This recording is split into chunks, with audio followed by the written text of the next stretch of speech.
오늘은 열매 맺지 못하는 마음에 대해서 한번 생각해 보도록 하겠습니다. 오늘 우리가 읽은 본문의 말씀은 그 유명한 씨 뿌리는 자의 비유입니다. 여러분, 이 비유는 마태, 마가, 누가복음 이 세 개의 복음서를 공감복음이라고 하는데, 이 마태복음, 누가복음, 마가복음에 다 나오는 말씀이지만 각 성경마다 강조점이 조금씩 다 다릅니다. 마태복음 말씀에서는 하나님의 나라가 어떤 곳이냐를 설명하기 위해서 이 씨 뿌리는 자의 비유를 이야기했고, 누가복음 말씀에서는 말씀을 받지 못하는 원인의 강조점이 있습니다. 그리고 우리가 읽은 이 본문 말씀 마가복음에서는 결실하지 못하는 마음 그 자체의 강조점이 있죠. 그래서 마태복음에서 씨 뿌리는 자의 비유는 그 제목이 하나님 나라의 비유, 이렇게 이야기할 수 있습니다. 누가복음 말씀에서는 열매 맺지 못하는 이유, 이것이 바로 누가복음 말씀에 나오는 씨 뿌리는 자의 비유의 제목입니다. 그리고 마가복음 말씀에서는 어떤 밭이 열매 맺는가라고 우리가 제목을 붙일 수가 있습니다. 차례대로 우리가 살펴보게 되면은 첫 번째 마음밭은 길가입니다. 여러분, 길가는 원래 씨가 뿌려지면 안 되는 곳이죠. 그런데 농부가 씨를 뿌리다가 농부의 의도하고는 상관없이 길에도 씨가 뿌려지게 된 것입니다. 여러분, 농부는 그 길에서 열매가 열리리라고 전혀 기대하지 않았습니다. 길가도 어쩌다가 씨를 받았는데 그 씨에 대해서 별로 관심이 없었습니다. 그래서 새가 와서 먹든 짐승이 와서 주워 먹든 전혀 상관도 하지 않았습니다. 여러분, 오늘날 이 시대는 말씀의 홍수 시대, 이렇게 이야기할 수가 있죠. 내가 의지만 가지면 얼마든지 말씀을 취사 선택해서 우리가 들을 수가 있습니다. 우리 교회 목사님뿐 아니라 날고 긴다는 목사님들의 설교를 얼마든지 쉽게 들을 수 있는 시대입니다. 그런데 여러분, 너무 많기 때문일까요? 오히려 사람들이 하나님의 말씀에 별로 관심이 없습니다.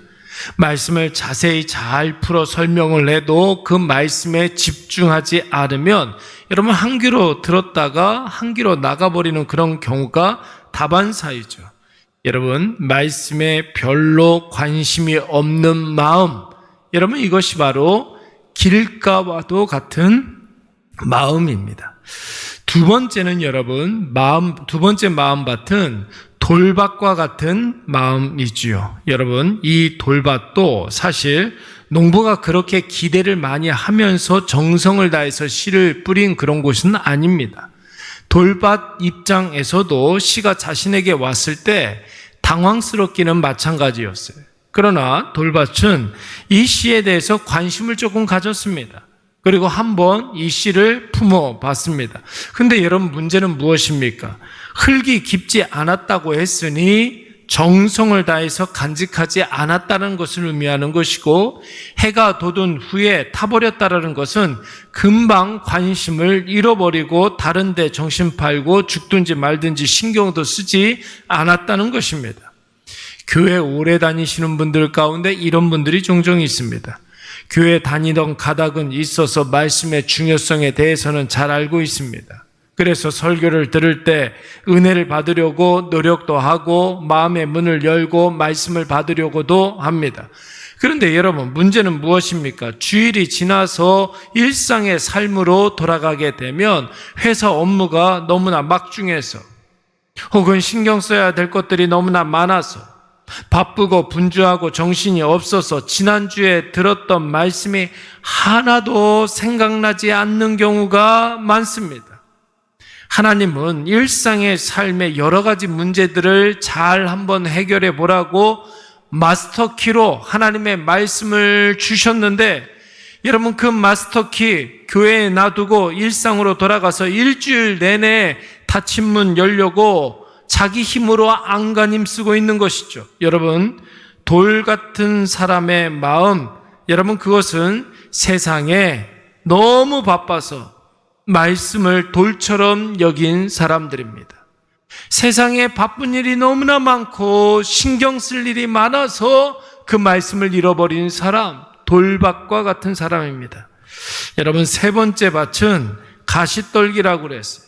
가시떨기 밭도 말씀이 떨어졌을 때 그동안 열매를 맺을 수가 없었고 다른 식물 죽이기만 했던 밭이라 생명의 씨가 떨어졌을 때 이게 신기하기도 하고 감사하기도 해서 받아들였습니다.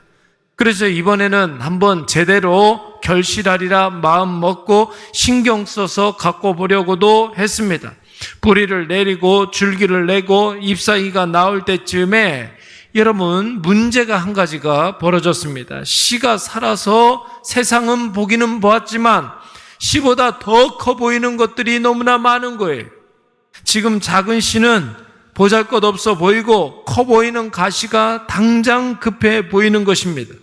여러분, 그래서 우리가 살면서 어떡하지 하는 그런 문제들 있지 않습니까? 참 큰일 났네 하는 그런 문제들, 이런 근심, 저런 염려, 불안해서 잠 못 자는 일들, 하지 않아도 되는 그런 걱정들, 그래서 아무도 겁주는 사람 하나도 없는데 괜히 무서워하는 것들, 여러분, 이런 마음들이 들면 그때부터는 말씀이 힘을 잃고 그냥 소멸해 버리는 것입니다. 가시밭과 같은 마음, 쓸데없는 걱정을 하다가 정작 좋은 것을 놓쳐버리는 사람, 가시밭과 같은 마음을 가지고 있는 사람. 사랑하는 여러분, 여기에서 중요한 것은 씨가 떨어졌을 때에 어떻게 해서든지 우리가 결실하는 것입니다.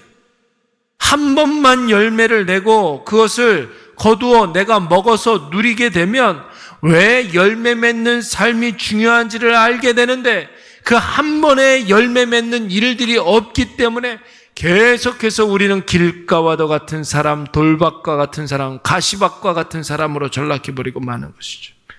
열매에 대해서 별로 관심도 없는 사람들은 그렇게 길가, 돌로, 그리고 가시로 끝나버리는 거예요.